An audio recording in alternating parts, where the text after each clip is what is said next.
In this era of globalization, the media plays an important role in our life. According to Jules Shepard, the digital era is characterized by technology which increases speed and breadth of knowledge turned over within the society and economy. Let's start with a little background information of the media in Malaysia. The media in Malaysia are mostly owned by the government or pro-government political parties or at the person's hand who usually is close to the elite leaders of the country.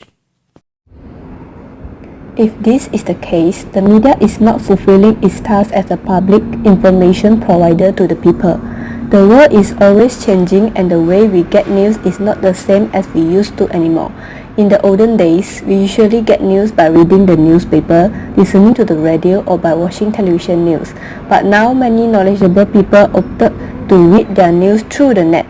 They get to choose what they want to read and what not and write news that are not written by journalists that are pro-government. They also get to read about articles written by different journalists and able to see what is happening in a more detailed way. In Malaysia, media ownership started due to the resisting of economy of our country through New Economy Policy (NEP), which produced a group of politically well-connected people. Wong 2001. Gomez 1994 argues that the acquisition of these publishing companies was intended to control the editorial content of both the newspapers.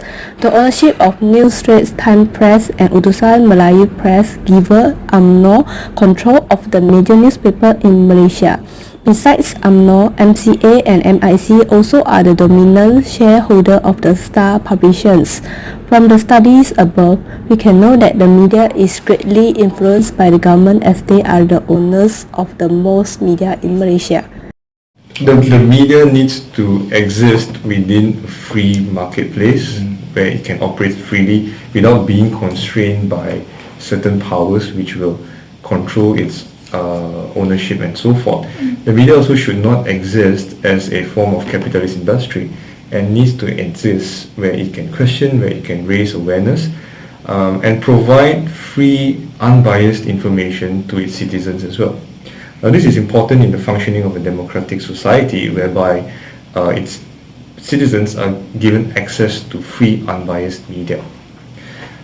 The ownership and control or the ownership of media into the hands of particularly one company such as Media Prima is definitely not a very good sign for the development of media in Malaysia.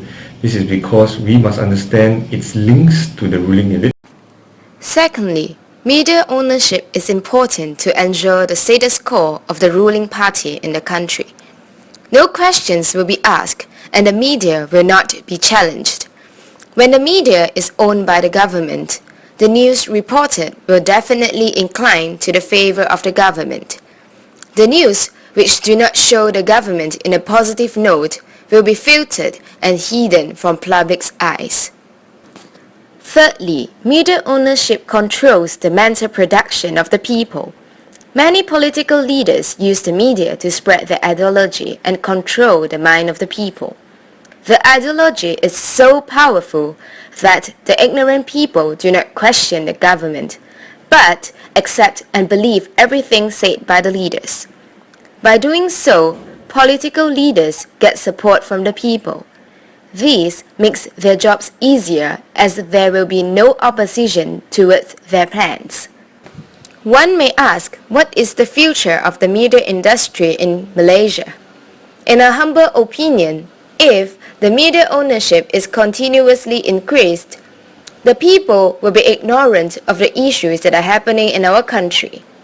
People are unaware of the political tactics used by the government to rule the people. The media will be controlled and only issues beneficial to the government will be published.